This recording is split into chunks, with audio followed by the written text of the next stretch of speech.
Kalau kita punya masalah, kita coba bangun awareness, oh Allah pengen membersihkan dosa-dosa saya nih. Terus kita berdoa, ya Allah bantu saya, ya Allah tolonglah saya, istighfar.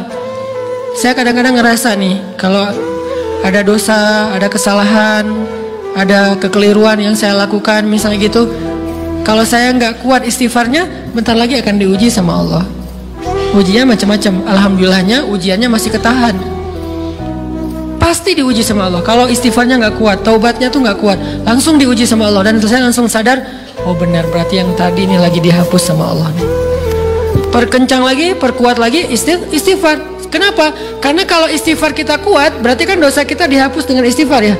Otomatis ujian kita durasinya berkurang.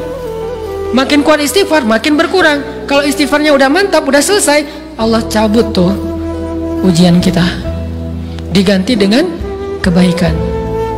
Jadi teman-teman, kita coba sadari, oh kalau Allah menguji saya, emang saya banyak dosa.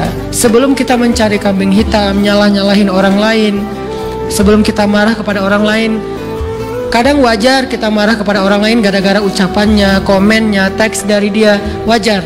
Tapi sebelum itu, marah dulu kepada diri kita atas dosa dan kesalahan kita yang baru saja kita lakukan, atau yang dulu kita lakuin dan belum benar-benar kita tinggalkan.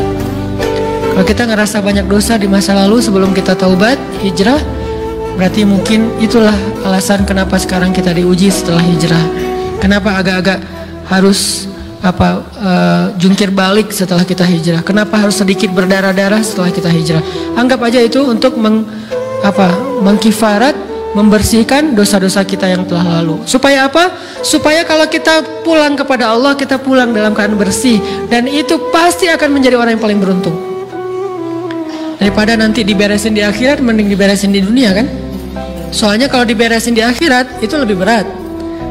Akhirat itu perlakuannya beda dengan di dunia. Di dunia kalau kita salah akan dibalas oleh Allah. Kalau kita belum taubat, dibalas oleh Allah sama. Tapi di akhirat ukurannya beda. Sehingga heran ya, kalau ada orang yang merasa beruntung lolos dari hukuman dunia, dia pikir dia udah lolos dari hukuman Allah, mending dia beresin deh di dunia daripada nanti di akhir berlarut-larut. Itu bahaya banget. Kalau buat saya pribadi, dan saya yakin teman-teman juga kayak gitu, nggak mau ada masalah di akhirat, mending masalah di dunia aja. Tapi masalah di dunia juga kita nggak mau berlarut-larut, pengen cepat dimudahin sama Allah. Caranya istighfar, istighfar, istighfar. Tidaklah Allah memberikan kepada kita ujian kecuali salah satu alasannya pengen menghapuskan dosa. Idza kathurat dzunubul 'abdi wa lam yakun lahu min 'amalin liyukaffiraha fabtalahu Allahu bil hazan liyukaffiraha. Kalau seorang hamba banyak dosa dan dia nggak cukup amal untuk mengkifarat dosa-dosanya, Allah akan menguji dia dengan rasa sedih, dengan rasa kecewa, dengan rasa berat, sakit hati untuk mengkifarat dosa-dosanya. Itu yang kita bangun, sehingga kalau ada masalah sama orang lain, kita memperbaiki diri dulu, bukan sibuk dengan kesalahan dia terus menerus yang nggak mau kita maafin. Misalnya ada teman kita nih jadi clash sama kita, hal pertama yang kita bangun, astagfirullahaladzim, saya banyak dosa nih. Tapi kan yang salah dia, ya, tapi mungkin dia nggak akan mengatakan kalimat itu, nggak akan bersikap kayak gitu kalau kita nggak punya dosa. Allah sengaja mengutus dia untuk menguji kita lewat kata-katanya, lewat perilakunya, karena kita punya dosa. Jadi penyebab pertama diuji itu bukan teman kita yang salah, itu penyebab kedua. Memang dia salah, dan itu harus kita akui, realistis lah. Dia salah, dia nggak pas, dia nggak bijak, dia apa? Oke.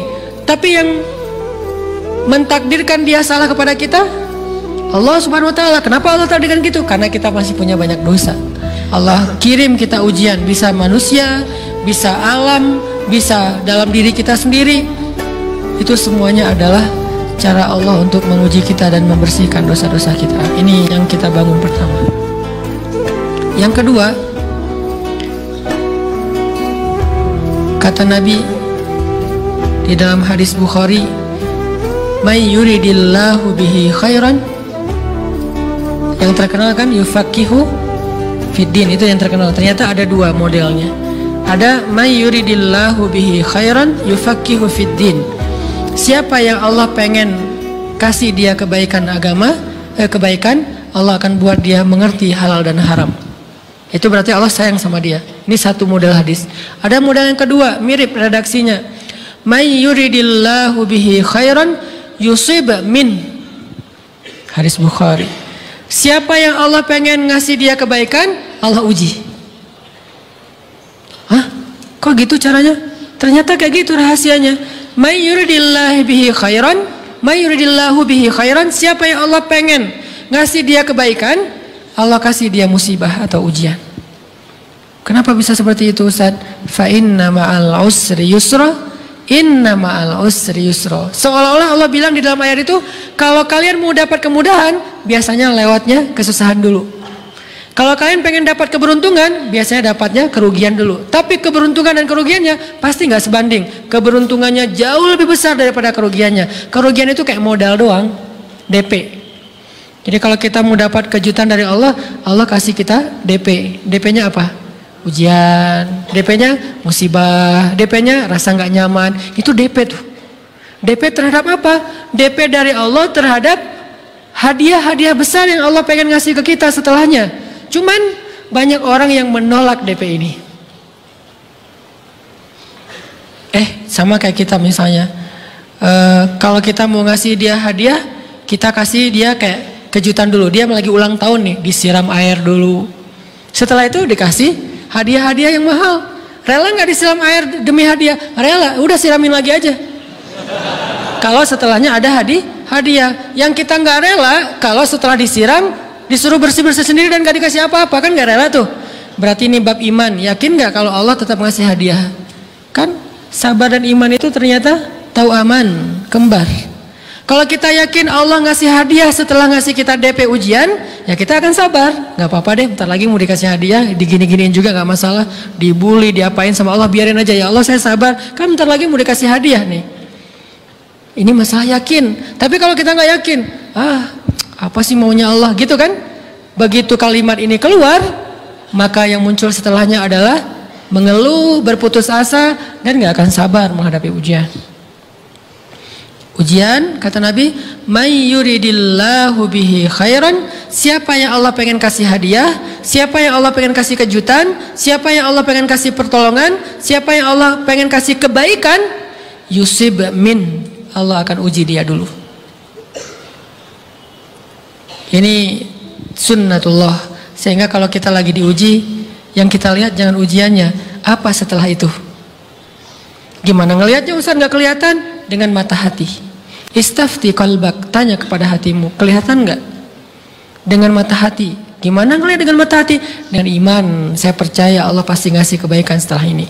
Orang Allah sendiri yang ngomong, nggak ada satu huruf pun di Al-Quran yang salah, apalagi satu ayat, apalagi dua ayat. Fa inna ma'al usri yusra, ditegesin lagi, inna ma'al usri yusra. Tapi usr dulu, baru yusr. Dikasih kesusahan sedikit, dikasih kemudahan yang banyak. Dikasih kesusahan sedikit, dikasih kemudahan yang banyak. Ini yang kita coba bangun tajdidul iman, bangun memperbarui yakin. Sehingga ketika kita diuji, sedih, wajar. Mengaduh sedikit, bukan mengeluh ya. Kalau mengeluh kan nyalahin Allah. Kalau ngaduh, yang namanya orang dicubit kan, itu ngaduh. Tapi kalau, apa sih maunya Allah? Nah itu ngeluh. Antara mengadu dengan mengeluh berbeda. Mengadu, itu manusiawi. Sedih, itu manusiawi. Air mata, bahkan bukan hanya manusiawi, itu rahmat dari Allah. Orang yang gak bisa menangis itu yang bahaya. Kalau kita masih bisa menangis, berarti kita masih peka hatinya. Bukankah anak kecil paling sering menangis? Berarti hatinya peka. Siapa lagi selain anak kecil yang paling sering menangis? Cewek. Cowok itu emang gak punya perasaan, makanya jarang nangis.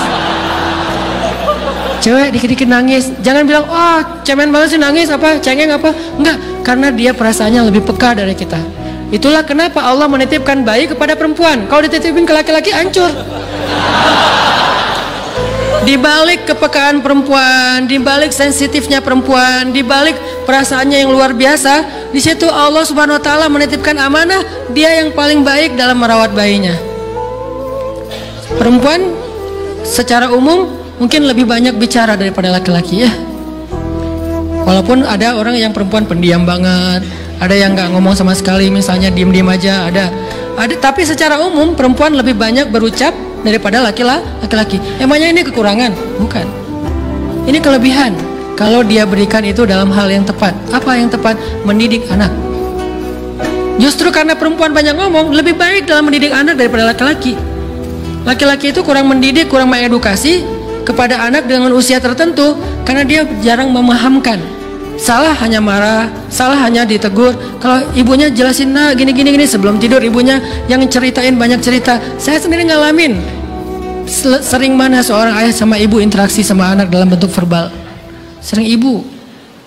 Jadi menangis itu rahmat dari Allah. Nggak apa-apa, nangis saja.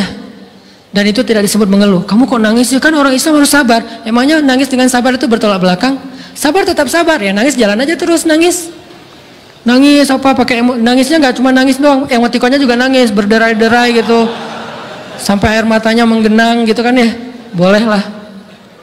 Ditambah lagi dengan visual menangisnya, posting bahwa dia lagi tertusuk duri dengan postingan kaktus atau apalah. Dia pengen share ke semua orang bahwa saya sedang sedih. Sehingga nanti ketika ada orang yang menghibur dia dengan sedikit kata-kata yang sabar ya segala macam, wah makin berderai-derai. Itu belum jadi. Kecuali dia keluarkan kata-kata mengeluh, baru dia disebut orang yang banyak mengeluh, berputus asa.